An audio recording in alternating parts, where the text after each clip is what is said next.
என் மருமகள் சங்கீதா விவாகரத்து மட்டும்தான் வாபஸ் வாங்கியிருக்காங்க. பட் சேர்ந்து வாழ போறேன் அப்படின்னு இன்னும் சொல்லலை. அதுக்கான பேச்சுவார்த்தையும் போயிட்டு இருக்கு. எப்போ இங்கே வர போறாங்க, எப்போ சேர்ந்து வாழ போறாங்க அப்படின்னு கேட்டுக்கிட்டு தான் இருக்கோம் அப்படின்னு சொல்லி விஜய் அவர்களோட அப்பாவான எஸ்ஏசி சொன்னதா இந்த நியூஸ் இப்போ சோசியல் மீடியாவில் அதிகமாக பரவிட்டு வருது. கடந்த 2 நாட்களாகவே சோசியல் மீடியாவில் அதிகமாக ஷேர் பண்ணப்பட்ட தகவல்னா சங்கீதா அவர்கள் விஜய் அவர்களை விவாகரத்து பண்ணதை வாபஸ் வாங்கிட்டாங்க அப்படின்றது தான். இது மிகப்பெரிய ஹாப்பியான நியூஸாக மாறுனுச்சு.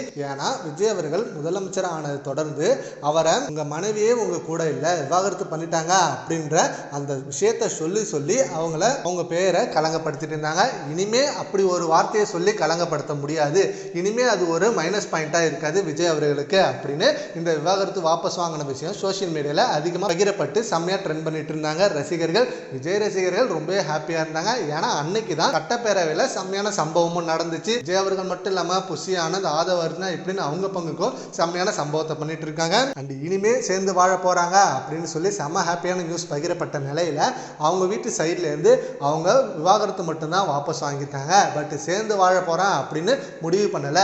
பட் சேர்ந்து வாழணும்னா சில கண்டிஷன் கொடுத்துருக்காங்க. அதுக்கேற்ற மாதிரி தான் அவங்க சேர்ந்து வாழ முடிவு எடுப்பாங்க. இல்லைன்னா அவங்க லண்டன்ல தான் இருப்பாங்க அப்படின்ற மாதிரி சொல்லியிருக்காங்களா. பட் அது என்னென்ன கண்டிஷன், அதை விஜய் அவர்கள் அக்செப்ட் பண்ணிப்பாங்களா, விஜய் வீட்டில் ஒத்துப்பாங்களா அப்படின்னு மிகப்பெரிய எதிர்பார்ப்பா இருக்கு.